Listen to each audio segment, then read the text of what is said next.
અને ક્યારેક ક્યારેક ભગવાન બચાવતો હોય. જો કોઈ બાળક કોઈ ચાકુ અને બંદૂક અને આવી એકાદી પણ કોઈ પણ પ્રકારની વસ્તુ ઘાતક લે અને એનાથી જો રમવા લાગે તો ઘરનું કોઈ મોટું વ્યક્તિ શું કરશે? અરે તો કે એ એમની પાસેથી લઈ લેશે. એટલે બાળકને દુઃખ પણ લાગશે, મને આ ગમતી હતી વસ્તુ મારા હાથમાંથી કેવી રીતના લઈ લીધી, પણ દુઃખ લાગશે, પણ લેવી પડે, કારણ કે એ બાળકને વાગી ન જાય. એટલા માટે ભગવાન પણ ક્યારેક ક્યારેક આપણી પાસેથી કોઈક એવા વ્યક્તિને, કોઈક એવી વસ્તુને એટલા માટે દૂર કરે છે કે એ આપણે લાયક નથી હોતા. કદાચ એ માણસ આપણે લાયક નથી, અથવા આપણે એને લાયક નથી, એટલા માટે ભગવાન એવા વ્યક્તિથી વસ્તુથી દૂર કરી દે. હા, કે એ તમારા લાયક નથી, તમે એને છોડી દો. પણ ત્યારે આવા સમય આપણે થોડુંક દુઃખ થાય.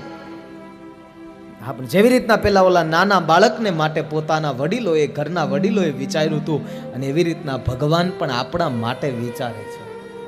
એટલે ક્યારેય કોઈ દી પસ્તાવું ન કરો, અફસોસ ન કરશો. હા, કારણ કે બાળકને વાગી ન જાય એટલા માટે ઘાતક વસ્તુ લેવી પડે એના હાથમાંથી. એને થોડું કહેવું પડે કે નહીં, આમ ન કરાય, આમ જ હોવું જોઈએ. આ નહીતર તો બાકી ટેવ પડી જાય એને.